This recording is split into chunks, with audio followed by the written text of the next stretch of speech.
Hey guys, Dr. Donovan, XP Realty, part of the Johnson Group here with Mark. What's up? And Jake. Hey guys. Mark is from the Johnson Group as well. Jake is from Fairway Mortgage, so if you're looking for a loan, give Jake a call. But that's not why we're here today. Today, we're talking about Memorial Day. So for me, Memorial Day is very important because we're remembering those that didn't make it back from the battlefield or died in some other way, right? But I like to tell stories about the Army to kind of keep these memories alive. So we're going to be telling some stories about our time in the Army, not specifically about people passing or anything, but we're just going to talk about the Army. So I'm going to start it off. Is that cool? Let's go. All right, we're going to start it off. All right, so this is about 2000. No, this is not about 2000. This is actually 2000, when I was in the infantry. I was still in the 501st Bravo Company, Blackfoot, Geronimo, in Anchorage, Alaska. Remember, Anchorage, okay? We are going to Thailand for Cobra Gold. If you know what Cobra Gold is you know what it is. If you don't, it's an infantry training exercise that we cross-train with the Thai infantry people. I'm sure there's more multiple things going on at the same time, but I was a specialist at the time. No one cares what a specialist thinks in the infantry. I mean, I don't know. Were you in the infantry? No. No, you weren't in the infantry either, right? Well, here, basically, if you're not an NCO, E5 and above, no one cares what you have to say. So unless you're spoken to, you don't talk. So that's basically the situation, right? So we're leaving Alaska. We go to Thailand. Thailand, if you don't know how hot Thailand is, it's like the next level of hell. Like, I think when we got there, it's like 136 degree heat index, okay? And we're coming from Alaska, okay? So keep that in mind. So we do all our training, but we're all excited, right? Because we're gonna get Thai jump wings, right? So we're gonna jump into Thailand. We get to wear Thai jump wings on our Class 8s. Everybody's super excited, right? So we get there, we land. And of course, Bravo Company. All the other companies got the jump into Thailand, except for Bravo Company. You know why? Battalion didn't have enough money to send all the companies, so we got left out. So obviously, super bummed, right? Because I'm like, oh my God. I knew Thailand was gonna be miserable because it's an infantry training event, but I thought at least we're getting jump wings, so it'd be worth it, right? So everybody's upset. We're all mad. We're in Thailand and Bravo Company's all mad, right? So we do our training, we eat the scorpions, we're drinking the water out of the bamboo, they're training us, we're drinking snake blood with whiskey like it's crazy. If you've been to Thailand, you know what I'm talking about, right? We're doing all the survival stuff, right? And we're ready to go to the field, right? So we all get in the truck because we didn't get the jump, right? So we get in the back of the truck, they drive us out in the middle of the triple canopy jungle, drop us off, okay? As we get off the truck, right?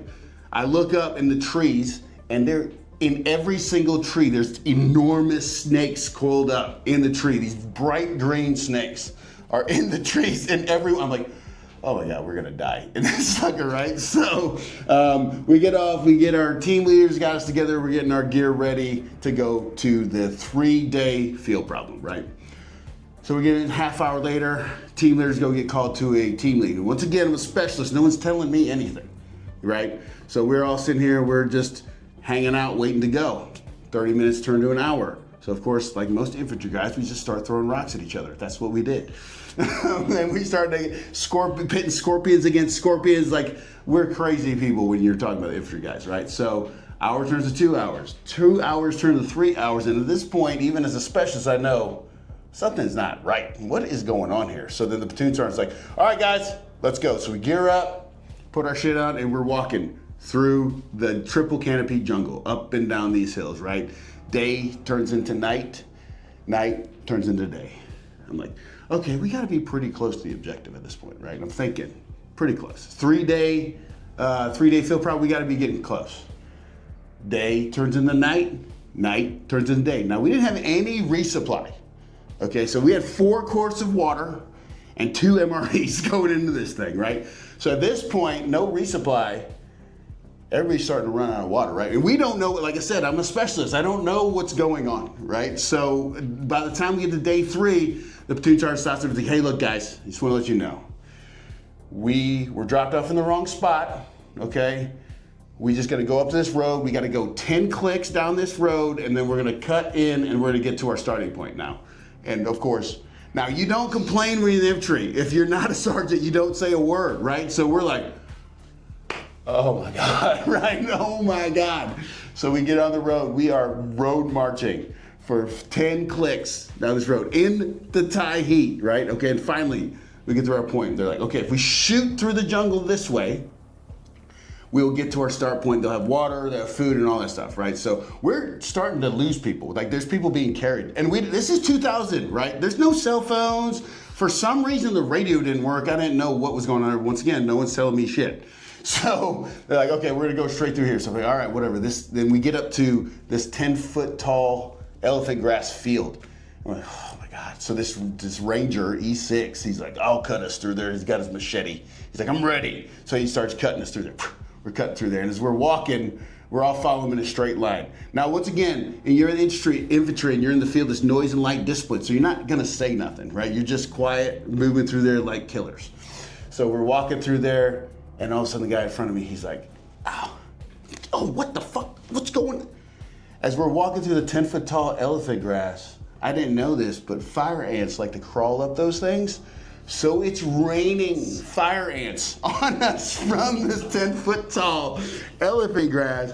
We are thirsty, we're dying of hunger, and it's like, oh, this is never gonna end. The water keeps rising. As we're walking through this, we realized was a swamp, right? So we're going in, my rucksack's floating on my back. I'm like, we're not gonna make it. There's no way we're gonna make it. And of course, like I said, we are super disciplined. And the infantry guys, I'm telling you, really disciplined, but when we saw the water and the food, dude, all discipline went out the window. Everybody started sprinting towards this place and ripping off all their clothes. Everyone was in their underwear just drinking water out of the fire. Guys like,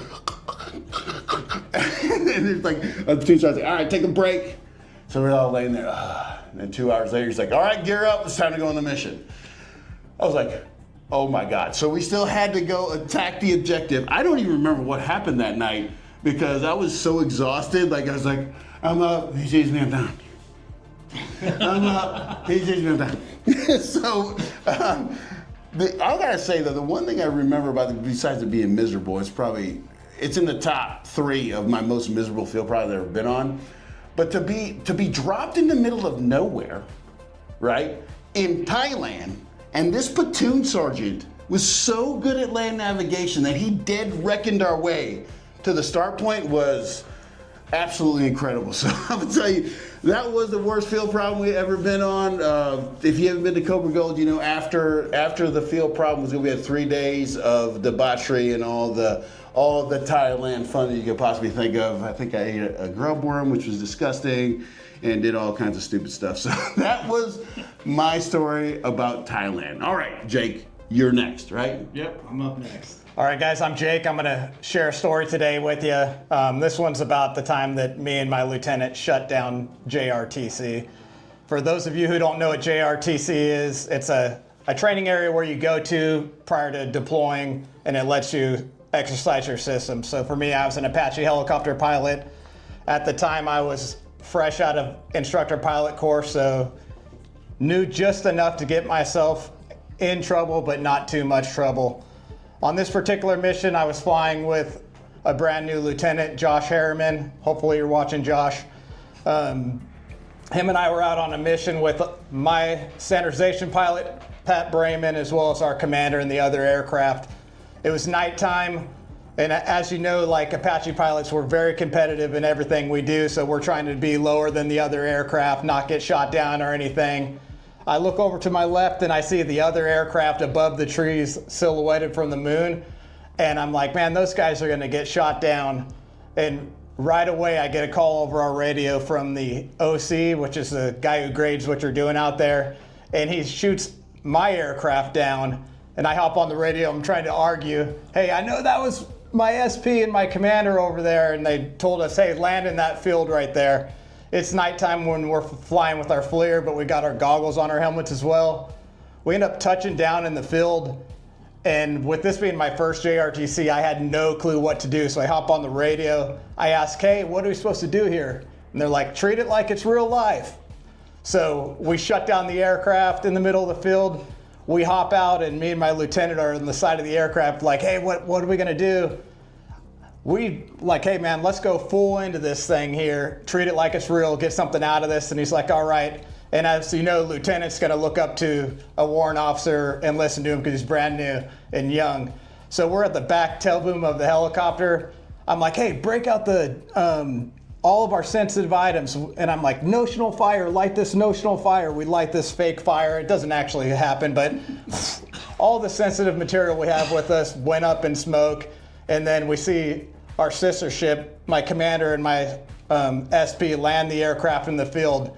And we have this thing in the Apache community where you can take people off the battlefield on the side of the aircraft. It's called a spur ride. And I'm like, oh, they're definitely landing for us to get on the side of this aircraft. Me and the lieutenant take off sprinting full speed through this field, massive open field, probably a couple hundred meters we had to run to the aircraft. I've got the goggles on my helmet mounted down so I can see at night. I'm running, it's tough to see. I catch my foot, and I do. People will vouch for this in the comments, Pat, if you're watching, you vouch for this. I do a full front flip from my trip, land on my feet, and stand back up and continue running in full stride to this other Apache landing there. Laughing so hard, I pull up to the side of the aircraft. Pat opens the side of the aircraft. He's like, what are you doing? I was like, I'm here for a spur ride, take us out of here. And he's like, this is training, you idiot. Evade, like go in the woods, evade. And I was like, oh crap. Me and Josh start sprinting for the woods. We get in the woods and we get in a hold up. We're hiding there laughing our butts off about what had just happened. And we see a vehicle pull up and we're like, surely these people are here to rescue us, ground guys. So we do the challenge password thing. They pass. We hop in their vehicle. They are driving the vehicle with another lieutenant who doesn't know how to do land navigation. They get us lost on the way back to where their unit's at. We spent about an hour and a half driving around JRTC in a Humvee with people we have no clue who they are or their units. No communication to my unit. And finally, an hour and a half later, we get to where their entire unit's held up. Me and Josh, the lieutenant, are so proud. We escaped, we survived. They get us out of the vehicle, and a lieutenant colonel walks out who happens to be their commander. And I'm like, hey, sir, we're alive. Can I get on your radio and call my unit? I want to let them know we survived.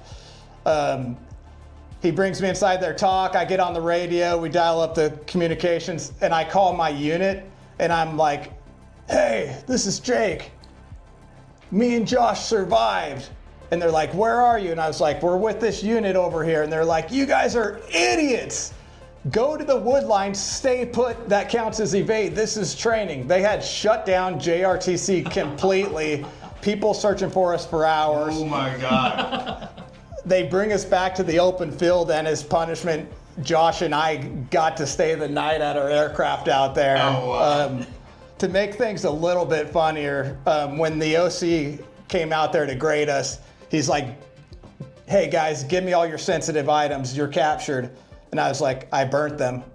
And he's like, no, you didn't. I was like, the lieutenant vouched for me. He's like, no, actually, Jake burned them. We did notional fire on the backside of the aircraft there. We have no sensitive materials. But he didn't really believe us. That's my story about the time I shut down JRTC with my lieutenant. Wow. Every good story starts with, I was a new PC. Yeah, yeah, exactly. New IP with a lieutenant. Yeah, exactly. All right, time for my story. So I was a Black Hawk pilot flying through Iraq first time I was there. Still trying to figure out at the time, I don't even think they still do this, but they used to paint the doors orange at flight school. So I was still trying to figure out why my aircraft didn't have orange doors on it. So that's how new I was. And we're flying around, and as we were out of Taji, and I forget where our mission was that day. Is this OF1? No, this was in 06, 08 was the deployment. Okay, So okay. OIF3, I think it was. Yeah. So we're early on flying through. It's probably I can't remember I think it was like 07. And we're flying through, and traditional Army factor, they tell you not to be predictive and not to go the same route every day. So of course we did not do that, and we went the same route. There was a main supply route called MSR Tampa that we were flying down, just honestly been lazy and avoiding making a radio call to an airspace that we didn't want to call through. So we had our 2 aircraft, and we're flying through there, and as we're flying through, these guys stopped on MSR Tampa in a little bongo truck, and they shoot a missile at us. It comes underneath our aircraft, misses us, no harm, no foul. We whenever it happens though, I was flying with Charlie Mock at the time, awesome IP, and then my Chalk 2 was one of my good friends, Carlos. I hope you're listening to this, Carlos Montes, and before I know it, this joker is on the other side of Baghdad. Like, I'm out of here. and we're like, where are they? I don't remember who Carlos is flying with, but they were way on the other side. And they're like, screw you guys, I'm out. And so we're trying to do our battle damage assessment as we're flying. We're all good, and as we continue to fly around for the day, we catch up with them, and we actually stop over at one of the FOBs, take a look at the aircraft. Everything's fine, and even though we're flying through, continuing on through our day, there's several times where now Carlos gets his karma. He pops into some birds multiple times throughout the day, and by the time we're like one stop from the end of the day, this joker hits an entire flock of birds, and the aircraft's just like doo, doo, doo, doo, doo, doo. And just sucking them through the engine and whatever else is happening. I don't know for sure if it actually went through the engine, but I can only assume if you're hitting that many birds, at least one of them's going to find an engine somewhere. Right. Like I said, this is literally almost 20 years ago, so this story is probably getting a little fuzzy at this point, But by that time, he comes on the radio. He's like, I just want to go home. He's like, can we not make this last stop and just go home? And so we're like, no, dude. So we end up making the last stop and then rolling on back to Taji with throughout the entire thing was no harm, no foul, and it was just one of those days where you're out and you're flying just this ash and trash mission, and you're like, this sucks so much. There's so many just crappy things happen throughout the day. Cool story though, the actual warhead to that missile that they shot at us later on, and this is a whole nother story, is why I was at the AMSO course. I think at the time it may have been called the TAC Ops course, the Tactical Operations course. Yeah. They actually had the warhead from that engagement there. They went out and, really? Yeah, they went out and found it, and it was kind of cool to tell our story while we were there at the schoolhouse. So yeah. That's a short one, but that was my story. Well, Taji, were you at Taji, Jake? No, I was at Kandahar. Oh, Kandahar, yeah. So when we were at Taji, I just remember the pilots always saying that they're just doing figure eights through Iraq with it, because I was an Apache mechanic myself. So, they're like, we're just doing figure eights out here, just nonstop. So I figured kind of same thing with you guys, right? You guys are just running around these circular missions to pick people up and drop people off. Well, we would do. My first deployment there was the 15-month one. We started out doing a lot of ash and trash, and then we turned over into doing, we would do 10 days on early mornings, and then you would switch straight over to 10 days mids, straight over to 10 days nights, and then 24 hours off, and then you'd rotate back. We did that for 15 months. Well, probably 12. And then, so the mornings would be more ash and trash.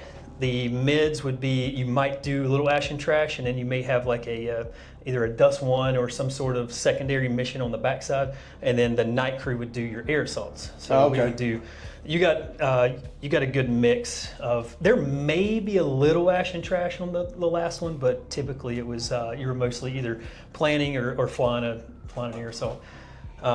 Honestly, I did Iraq and Afghanistan. I did an enormous amount of like actual combat type air assaults and things like that in Iraq as opposed to Afghanistan. But the time I went to Afghanistan was much later. It was 11-12. So yeah, that's the same time we were there. Yeah, we did that 11-12 time frame with you. Yeah, we were both at Kandahar. I was in 603rd at the time. You were in 1-3. 1-3 at the time. 317. Yeah, so that was an awful damn deployment, I'll tell you. Actually, this is where Mark Shaldo and the Black Hat didn't come back on that one. And like I'll tell you guys, and I said this in the last video we did last Memorial Day, of any of the people we all understand Memorial Day, and I tell these stories, and I want everybody to hear that, the more we tell these stories, we keep those memories alive. So if you're a soldier, a former soldier, Marine, Navy person, use Memorial Day, tell stories with your old Army buddies, or maybe make new Army buddies, saying that you guys can share stories. And like I always tell everybody the last time too, like if you're going through a PTSD situation, you went through some hard stuff, and you need help, please go get help. Do not hurt yourself. Don't kill yourself. There's people out there who would love to help you out, so do not hurt yourself. Please get help. And I really appreciate you guys watching. I'll talk to you guys soon.